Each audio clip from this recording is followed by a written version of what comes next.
نادر شاہ افشار کی موت کے بعد احمد شاہ ابدالی نے ان علاقوں پر اپنا کنٹرول قائم کر دیا جن کا بیشتر حصہ موجودہ افغانستان میں ہے۔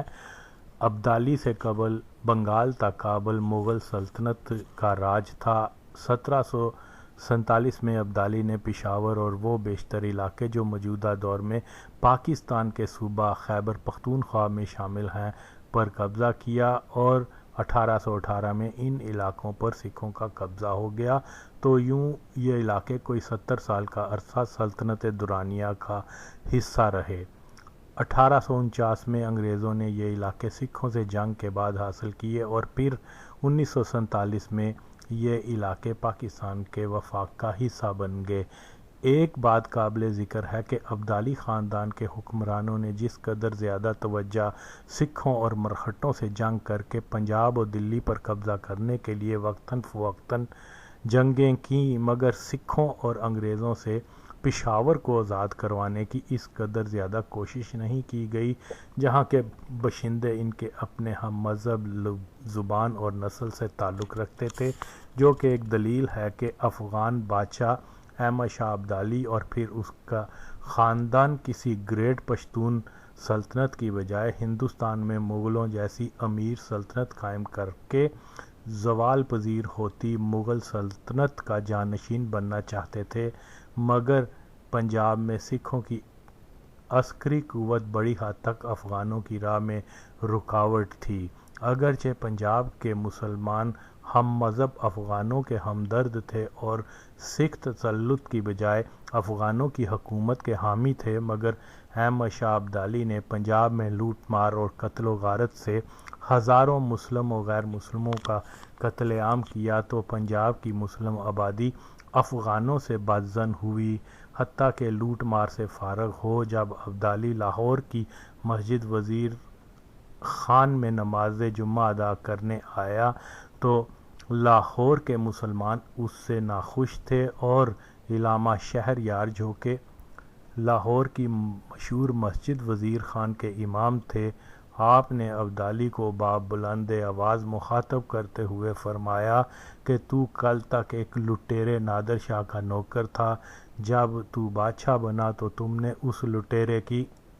طرح لوٹ مار اور ہزاروں انسانوں کا قتل عام کرنا شروع کر دیا ہے، اور کیا تم کو معلوم نہیں تھا کہ نبی صلی اللہ علیہ وسلم نے فرمایا ہے کہ ایک انسان کا قتل پوری انسانیت کا قتل ہوتا ہے؟ بے شک تم روز محشر میں ظالموں میں سے اٹھائے جاؤ گے۔ ابدالی اپنی سخت توہین ہونے کے باوجود خاموش رہا اور آپ کی امامت میں نماز ادا کر کے وہاں سے خاموشی سے نکل آیا۔ ابدالی کے جانے کے بعد علامہ صاحب سے ان کے شاگردوں نے دریافت کیا کہ ابدالی کے ایک اشارے سے آپ کا سر تن سے جدا کر دیا جاتا، مگر اس کے باوجود آپ نے اس کی توہین کر ڈالی، تو علامہ صاحب فرمانے لگے کہ ولی اللہ دین کی سربلندی و انسانیت کی خدمت مرنے کے بعد بھی کیا کرتے ہیں۔ میں ایک ولی کامل کے حکم پر عمل کرتے ہوئے اپنی گردن تن سے جدا کروانا زیادہ محبوب جانتا ہوں، اس لیے مجھے کسی ظالم بادشاہ کی تلوار کا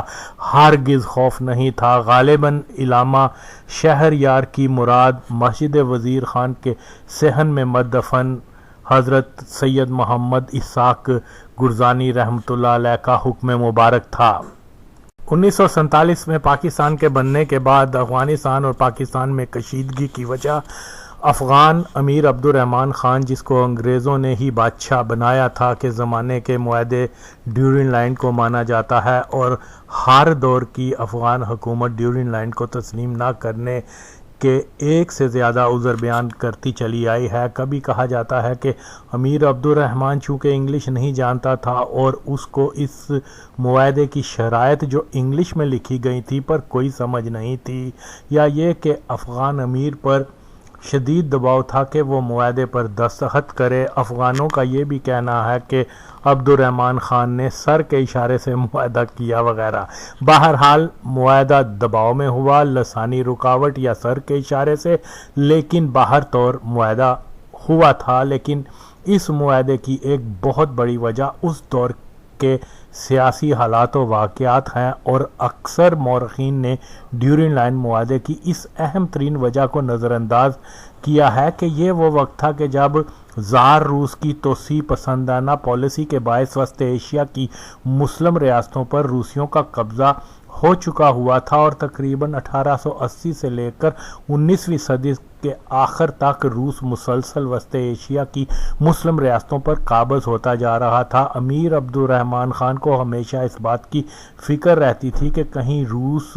تاجک، ازبک اور تاجکستان کے بعد افغان علاقوں پر ہی فوج کشی نہ کر دے، اس لیے 1884 میں ہرات کا بلائی علاقہ پانج دے بھی روسیوں نے افغانوں سے چھین لیا تھا۔ افغان امیر روسی توسیع پسندی کو روکنے کے قابل نہیں تھا اور برطانوی ہند کی عسکری قوت ہی روس کے لیے کوئی چیلنج بن سکتی تھی، لہذا افغان بادشاہ نے انگریزوں کے ساتھ اپنے تعلقات مستحکم کیے اور انگریزوں کو ہی افغان سرحدوں کی حد بندی کرنے پر اس لیے آمادہ کیا تاکہ روس اور افغانستان کے علاقوں کی نشاندہی ہو سکے اور روس عملی طور پر اپنی سرحد کے اندر ہی رہے۔ سرحد بندی کا یہ فائدہ ہوا کہ روس مزید پیش قدمی نہ کر پایا۔ سرحد نہ بنائی جاتی تو روس کو روکنا مشکل ہوتا، اس لیے برطانیہ اور روس کے کمیشن نے افغانستان کی سرحد بندی کر دی۔ اس سے قبل سکھوں نے افغانوں سے پشاور اور اس کے دیگر علاقے چھین لیے ہوئے تھے۔ افغان بادشاہ دوست محمد خان انگریزوں سے درخواست کرتا رہا کہ انگریزی حکومت سکھوں سے پشاور بازیاب کروانے کے لیے افغانستان کی مدد کرے، مگر انگریزوں نے مدد سے انکار کر دیا، جس کی وجہ سے افغان بادشاہ دوست محمد خان روس کے قریب ہو گیا اور پہلی اینگلو افغان جنگ کی وجہ یہی ہوئی۔ اس کے بعد 1848 تک انگریزوں نے سکھوں سے ہزارہ اور پشاور اور قبائلی علاقہ جات چھین کر برٹش انڈیا کی سرحد کو افغانستان تک پھیلا دیا اور یوں 19ویں صدی کے آخر تک افغان امیر عبد الرحمن خان نے انگریزوں کی مدد سے روس اور برٹش انڈیا کے ساتھ سرحد بندی کرنے میں کامیاب ہو گیا۔ اس عمل سے افغان امیر کو یہ اطمینان ہوا کہ ایک تو روس کو آگے آنے کا موقع نہیں ملے گا اور برطانیہ سے دوستانہ تعلقات اور اسلحہ و پیسہ بھی حاصل ہو جائے گا، یعنی افغان امیر اپنی طرف سے ایک تیر میں دو شکار کر رہا تھا۔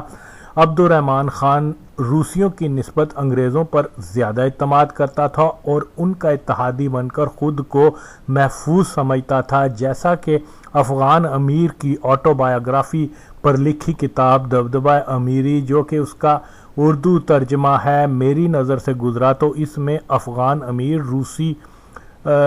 توسیع پسندی کو اپنے لیے بہت بڑا خطرہ تصور کرتے ہوئے لکھتا ہے کہ روس کسی بھی اسلامی ریاست کو عسکری طور پر توانا نہیں دیکھنا چاہتا کہ کہیں اس کی پیش قدمی میں کوئی اسلامی طاقت رکاوٹ نہ بن سکے۔ روس نے وسط ایشیا کی مسلم ریاستوں پر قبضہ کر لیا ہوا ہے اور مزید آگے آنا چاہتا ہے کہ روس اسلام کا سب سے بڑا دشمن ہے۔ روس کی پالیسی یہ ہے کہ کوئی اسلامی بادشاہ عسکری قوت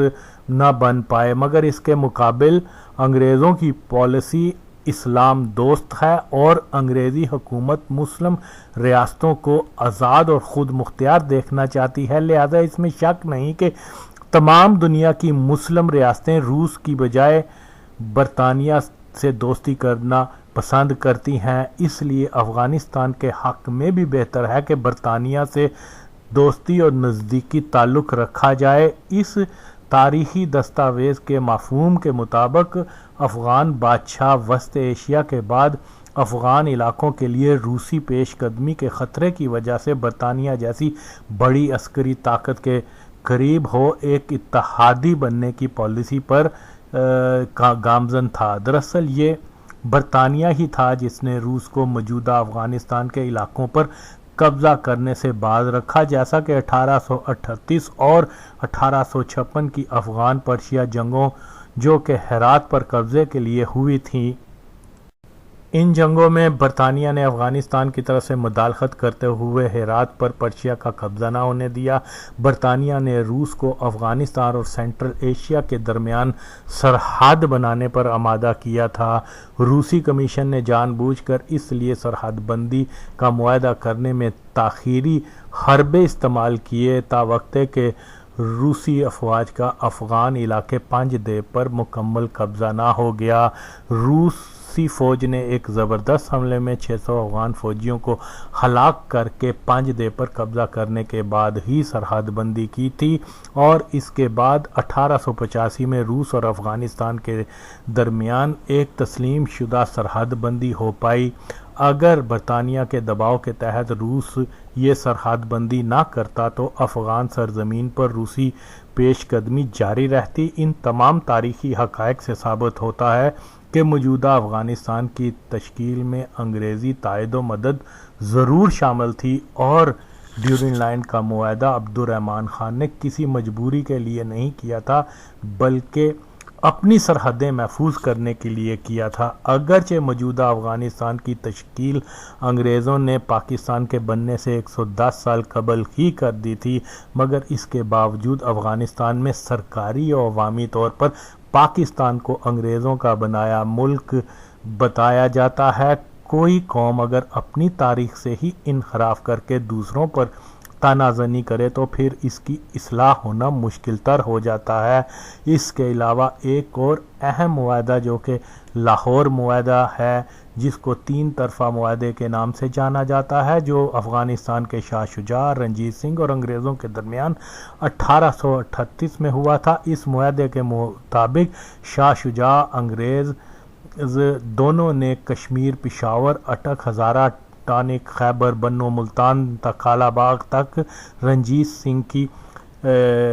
ملکیت میں دینے کا اعلان کیا تھا۔ اس کے بعد جمرود اور پھر گندمک معاہدے بھی ہوئے، جس سے اندازہ لگانا مشکل نہیں کہ افغانستان کے بادشاہوں نے صرف اپنے اقتدار کو بحال رکھنے کے لیے کئی ایسے شرمناک معاہدے کیے جو کسی بھی طور پر ایک جنگجو اور آزادی پسند قوم کی شان کے مطابق نہیں تھے۔ افغانستان میں اگر کوئی سیاستدان یا صحافی جب کبھی بھی ڈیورنڈ لائن کو تسلیم کرنے کی تجویز پیش کرتا ہے تو فوری ان کو وطن فروش اور غدار کے نام سے نواز دیا جاتا ہے، مگر ان ہی افغانوں کی نظر میں وہ افغان بادشاہ جنہوں نے سکھوں سے شکستیں کھائیں، انگریزوں سے رقم کے بدلے شرمناک معاہدے کیے اور برٹش انڈیا اور افغانستان کے درمیان سرحدی پوسٹیں بنائیں، وہ افغان بادشاہ ان کے ہیرو مانے جاتے ہیں۔ پاکستان بننے سے قبل انگریزوں نے ڈیورنڈ لائن پر کوئی 8-10 فوجی چوکیاں بنا رکھی تھیں، مگر جب پاکستان بننے کے بعد قائد اعظم نے طورخم کا دورہ کیا تو وہ طورخم کی زنجیر کو پار کر کے افغان فوجیوں سے جا کر ان سے انتہائی گرم جوشی سے ہاتھ ملاتے ہوئے کہنے لگے کہ آپ اور ہم ایک ہیں، اور قائد اعظم کے حکم پر انگریزی دور کی تمام فوجیوں کو ختم کر دیا گیا، مگر کابل سرکار کے ارادے ایک نو آزاد اسلامی ریاست کے لیے نیک شگون ہرگز نہیں تھے کہ پشتونستان ڈیورنڈ لائن آزاد بلوچستان کو تنازع بنا کر قبائلیوں کو پاکستان کے خلاف مسلح کیا جاتا رہا۔ پاکستان کے قیام سے لے کر اشرف غنی کی حکومت سے قبل تک پاکستان میں کبھی بھی اس سچ کو سمجھنے کی کوشش ہی نہیں ہوئی کہ افغانستان پاکستان اور پاکستانیوں سے شیو سینا سے زیادہ نفرت کرتا ہے اور پاکستان کے وجود کو ہر صورت ختم دیکھنا چاہتا ہے۔ افغانستان میں جس شدت سے پاکستان مخالف جذبات پائے جاتے ہیں، ڈر ہے کہ افغانوں کی یہ روش ضرور ایک دن بڑی جنگ کی صورت میں سامنے آئے گی۔ افغانستان میں نسلی و لسانی کشمکش ہمیشہ سے چلی آ رہی ہے۔ اگرچہ احمد شاہ ابدالی تا سردار داؤد خان سبھی حکمران پشتون نسل سے تعلق رکھتے تھے، مگر رہن سہن روایتی پشتون نہیں تھا اور ان کی زبان بھی دری ہی تھی، اور شہر کابل میں بھی پشتون طرز زندگی کی جھلک کم ہی دیکھنے کو ملتی۔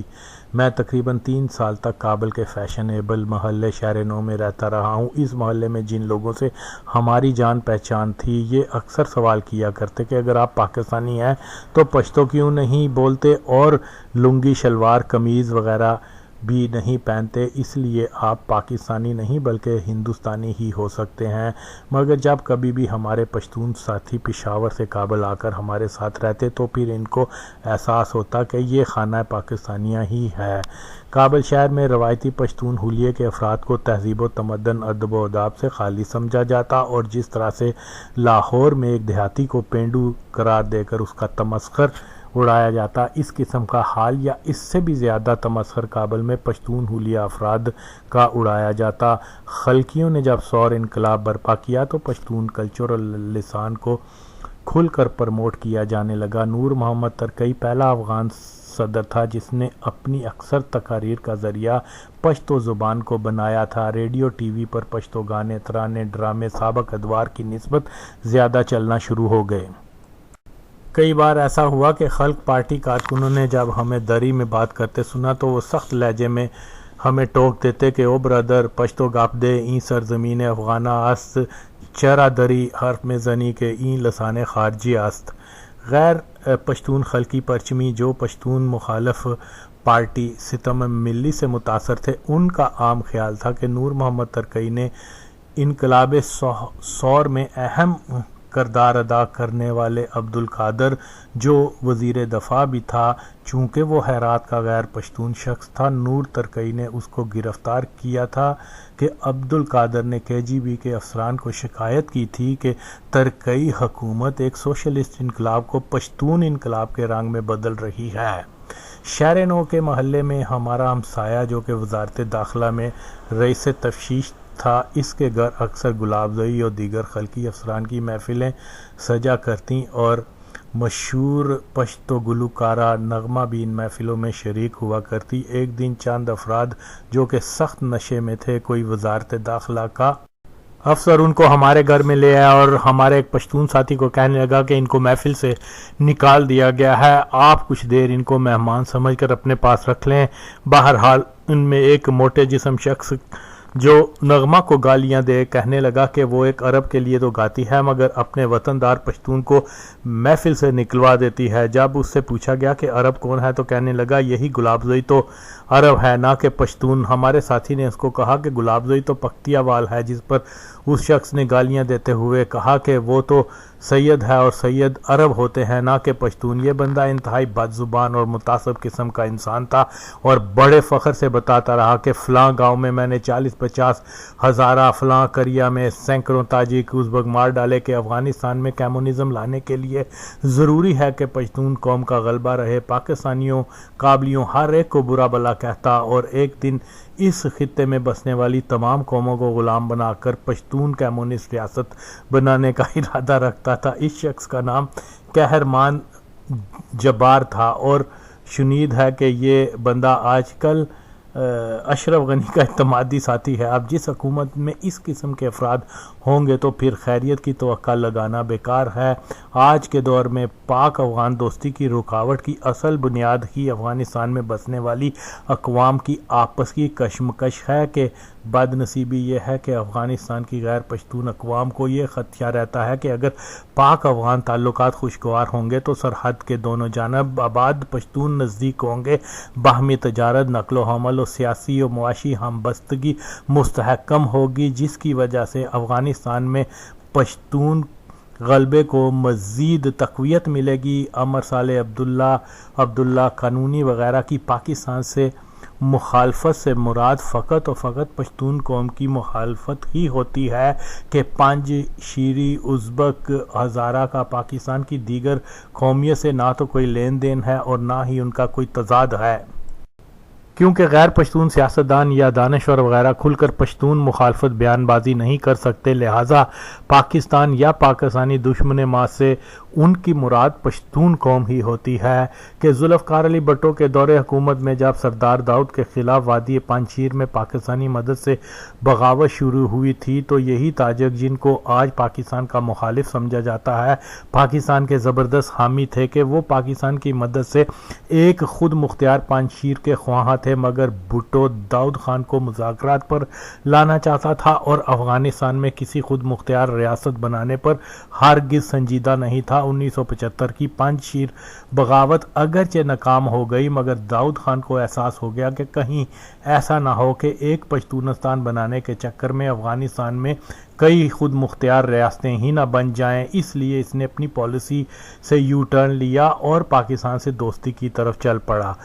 پاکستان مخالف افغان رہنما و مورخین وغیرہ حسب روایت پاکستان کے وزیر اعظم کو ہی اپریل 1978 کے کمیونسٹ انقلاب کا ذمہ دار جانتے ہیں کہ ان کا یہ کہنا ہے کہ 1975 کی پنجشیر بغاوت کی وجہ سے افغان فوج کو پنجشیر میں لگانا پڑا، اس لیے فوج کی توجہ کابل سے ہٹ گئی اور اس کا فائدہ اٹھاتے ہوئے فوج کے حلقی دڑے نے داؤد کا تختہ الٹا دیا۔ یہ الزام ایک طرف تو ناقابل قبول ہے تو دوسری طرف موجب جگ ہسائی بھی ہے کہ اول یہ کہ میر اکبر خیبر کے قتل کے بعد کمیونسٹ بغاوت کا خدشہ تو داؤد حکومت کی حکومت کو تھا ہی، گو کہ داؤد خان نے چند اہم خلقی پرچمیوں کو گرفتار کر کے یہ اطمینان کر لیا کہ اس نے بغاوت کے امکانات کو ختم کر دیا ہے، مگر فوج کے کمیونسٹ افسران کو نہ تو گرفتار کیا اور نہ ہی برطرف کر سکا۔ بنیادی طور پر فوج کے جونیئر رینک مارکسسٹ افسران نے ہی 10 ٹینکوں اور کوئی 400-500 فوجیوں سے پل چرخی تا ارگ کا کوئی 20 کلومیٹر کا فاصلہ طے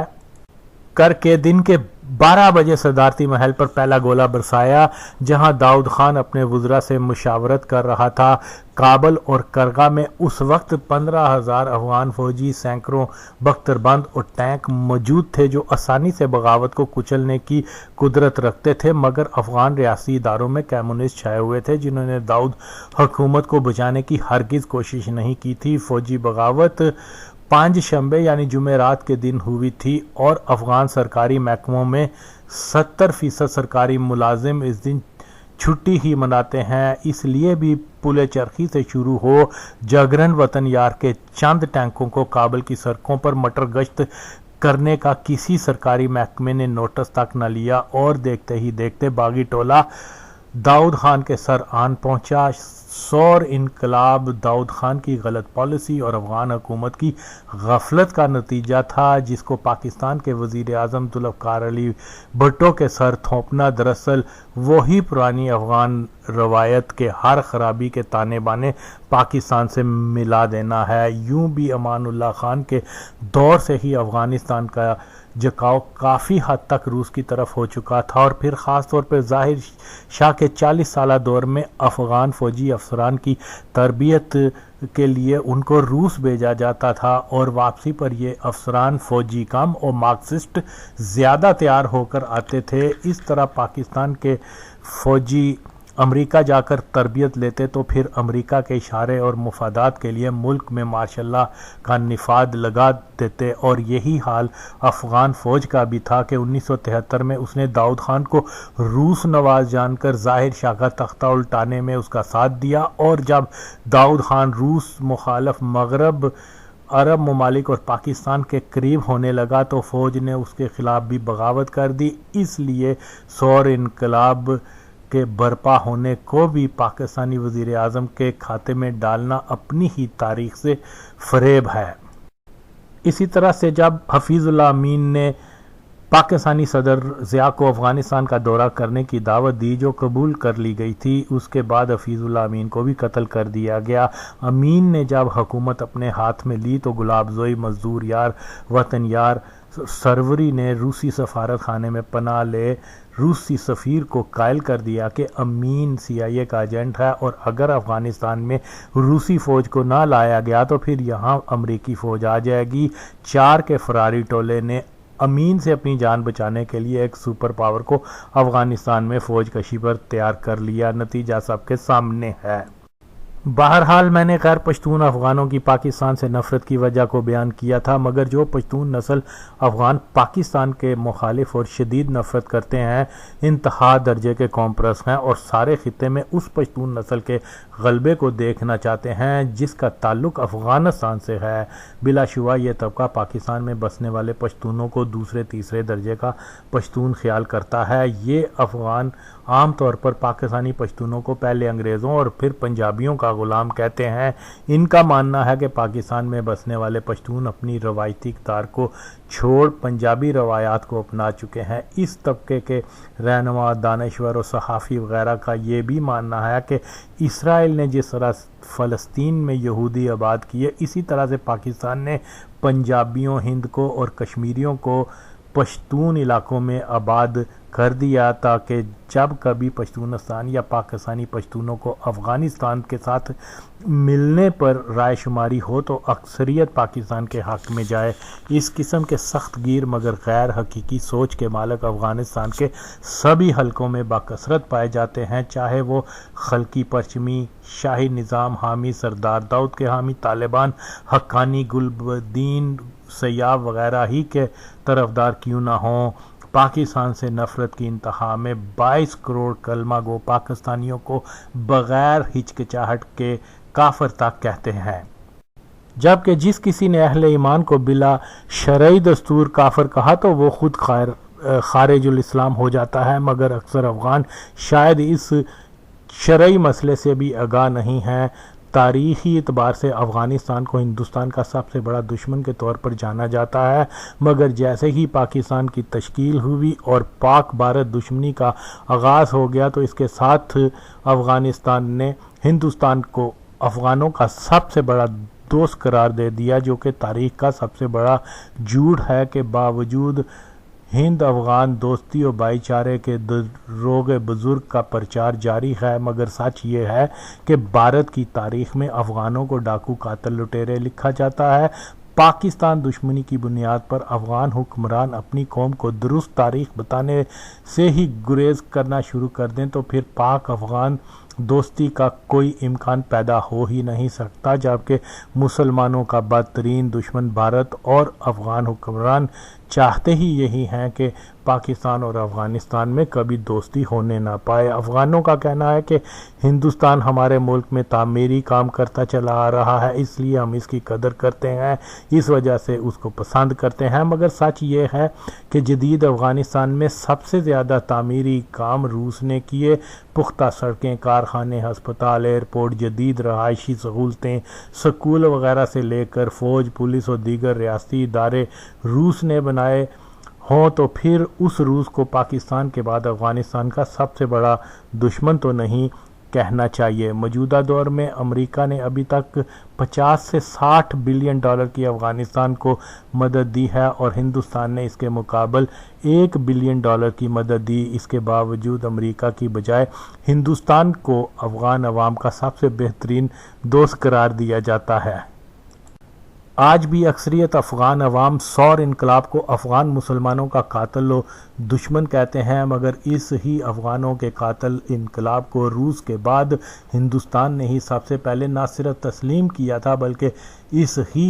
افغان عوام قاتل انقلاب کی مدد تک کی تھی۔ اس کے باوجود افغان پاکستان دشمنی کی وجہ سے ہندوستان کو اپنا دوست مانتے چلے آ رہے ہیں۔ اگر کبھی پاکستان اور ہندوستان میں کشمیر کے مسئلے کو حل کر کے دوستی ہو گئی تو اس دن سے ہی افغانستان ہندوستان کو بھی اپنے بدترین دشمنوں کی فہرست میں شامل کر لے گا کہ افغانوں کی ہند دوستی کی واحد اور واحد وجہ یہی ہے کہ پاک بھارت ایک دوسرے کے حریف ہیں۔ آج داؤد خان کو شہید کہنے والے وہ خلقی پرچمی بھی ہیں جنہوں نے اس کو پورے کنبے سمیت قتل کیا۔ جو افغان مذہبی گروہ داؤد کو کافر کمیونسٹ قرار دے اس کی حکومت کے خلاف جہاد کا اعلان کرتے رہے، وہ بھی اس کو شہید کہتے ہیں، ایک بہت بڑا لیڈر مانتے ہیں، مگر داؤد کی حماقتوں کی وجہ سے افغانستان کا سب سے زیادہ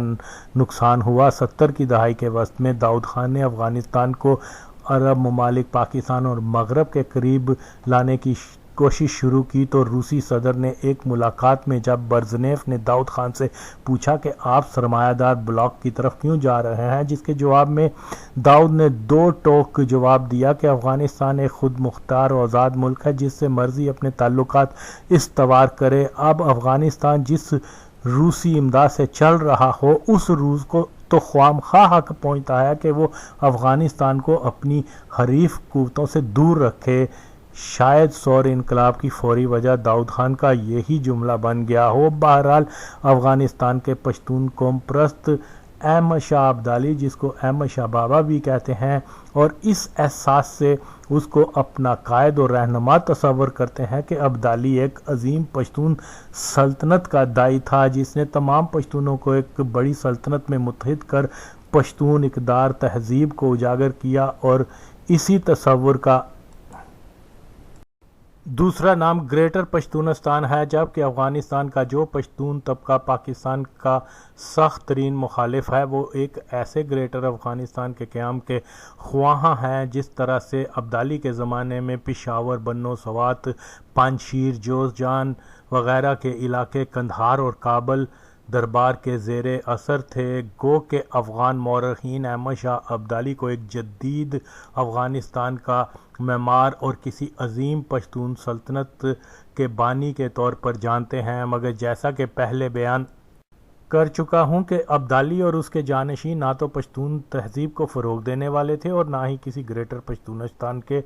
داعی۔ لفظ پشتونستان تو پہلی بار پاکستان کے بننے کے بعد کا ہے۔ احمد شاہ ابدالی نے جو زمانہ پایا اس میں ہندوستان پر حکومت کرنا ہر حکمران کا خواب ہوا کرتا تھا۔ ہمارے خطے کے لوگ ہندوستان کے میدانوں میں آ کر آباد ہوا کرتے اور ابدالی خاندان کا ہدف ہندوستان میں زوال پذیر مغلیہ سلطنت کی جگہ لینا تھا۔ اس مقصد میں اس کی سرحدیں پنجاب تک تو قائم ہو چکی تھیں۔ بہرحال احمد شاہ ابدالی گو کے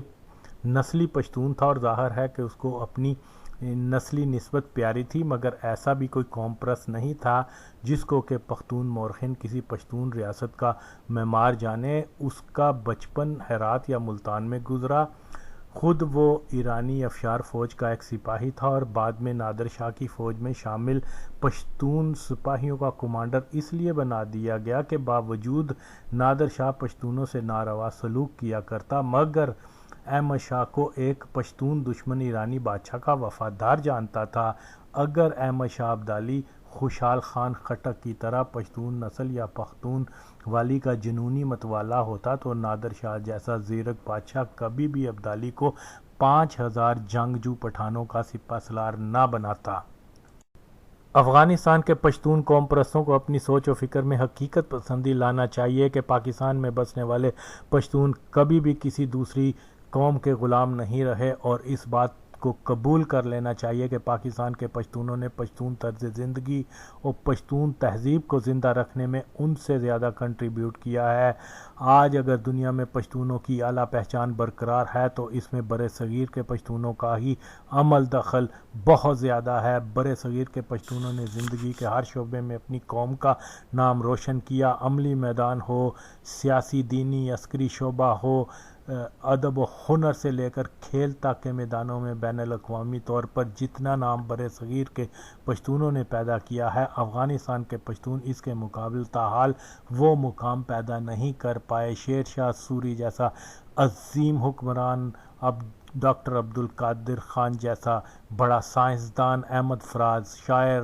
بڑے غلام علی خان جیسا کلاسک موسیقی کا استاد، ہاشم خان جہانگیر، عمران خان، یونس خان جیسے عظیم کھلاڑی، اور سب سے بڑھ کر نبی محمد صلی اللہ علیہ وسلم کا ایک عاشق و علم و دانش کا روشن ستارہ، مجدد دین و ملت احمد رضا خان فاضل بریلوی رحمۃ اللہ علیہ بھی ایک برِ صغیر میں پیدا ہونے والا دورانی پٹھان تھا۔ اس لیے اس عظیم پشتون نسل کو انگریزوں یا پنجابیوں کا غلام قرار دینے والا اہل ہوش ہرگز نہیں ہو سکتا۔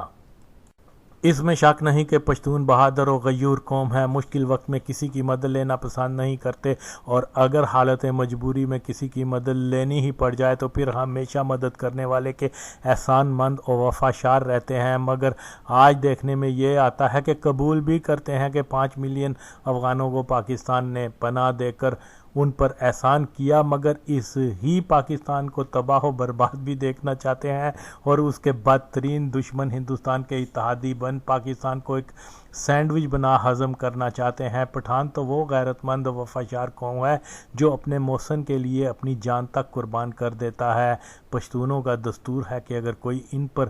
جارحیت کرتا ہے تو وہ اپنے دستے بازو سے جواب دینا جانتے ہیں۔ بلیم گیم کی بنیاد پر کبھی امریکہ اور ہند کے پاس جا کر یہ فریاد نہیں کرتے کہ پاکستان پر سینکشنز لگا دو، وہ ہمارے ملک میں دہشت گردی کروا رہا ہے، اس پر ایٹم بم پھینک دو۔ پشتونوں کی ایک بہت ہی زندہ اور شاندار روایت ہے کہ اپنے ہاں آنے والے کی خاطر مدارت اور حفاظت دل و جان سے کرتے ہیں۔ یقیناً سفارتکار بھی مہمان کی طرح ہوتے ہیں، مگر ہم دیکھتے ہیں کہ جب افغان مہاجرین نے پشاور اور کوئٹہ میں پناہ لی تو پاکستان کے پشتونوں نے پختون والی کی پہلی ذمہ داری یعنی مہمان نوازی کو اپنی بساط سے بڑھ کر نبھایا، جبکہ امان اللہ خان کے دور میں جب بر صغیر سے لوگوں نے افغانستان کی طرف ہجرت کی تو افغانوں نے ان کو مار بھگایا، اور 50 کی دہائی سے لے کے آج تک پاکستان کے سفارتکاروں کو زد و کوب کرنا، ڈرانا دھمکانا یعنی مہمان سے ایسا بدتر سلوک تو کسی بھی پختون والی رسم کی نفی ہی ہے۔ ان چند مثالوں سے اندازہ لگایا جا سکتا ہے کہ پشاور کا پٹھان یا کابلی قندھاری پٹھان میں سے کون انسان دوست پختون روایتوں کے درست ترجمان اور علمدار ہیں۔